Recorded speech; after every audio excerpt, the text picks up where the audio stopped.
Në moshën 18 vjeçare kam pasur një lidhje jo konkrete, domethënë martesa apo fejes, por ka qenë thjesht ato vite që unë kam qenë dhe jo fort mirë rana shëndetësore për shkak të familjes, të cilët më kanë injektuar shpeshherë qetësuesa me të drejtën dhe për shumë vite kam pas humbur kujtesën. Nuk mbaj mend çfarë ka ndodhur.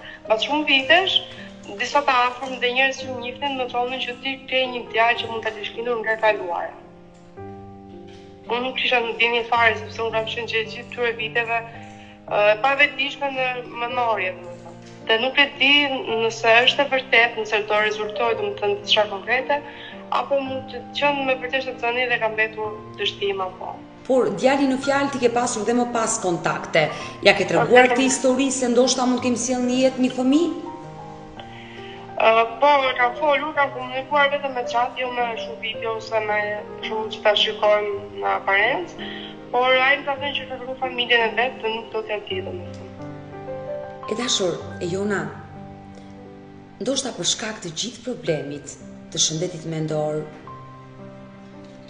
është një iluzion që ndoshta ato copëza, kujtime që të rikthehen nga ajo kohë që ende është e errët për ty, ti nuk mundesh do t'i lidhësh dhe ndoshta ajo lidhja që ti bën krijon një histori që nuk mund të ketë ekzistuar fare.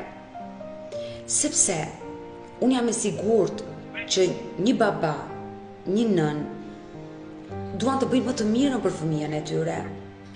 Nëse do kishte ndodhur kjo histori, ata do ta komunikonin, sepse një ditë ti do ta zbuloje këtë të vërtet. Një ditë ty do të rikthehet kujtesa e plot. Thuaj babait tënd një ditë apo nënës, kam nevojë të pi një kafe me ju, kam nevojë të flas me ju, dhe tregoj gjendjen në të cilën ndodhesh. Këtë gjendje që ma tregove mua, tregoja atyre, tregoj çfarë kujton nga e shkuara. Dhe jam e sigurt që ata do ndihmojnë zemër. Keni folur tamam si një nën, tamam në vendin e nënës. Ta themi kështu, si nën e vajzë. Pra që kam pas nevojë më shumë një. Por pse të ka munguar nëna?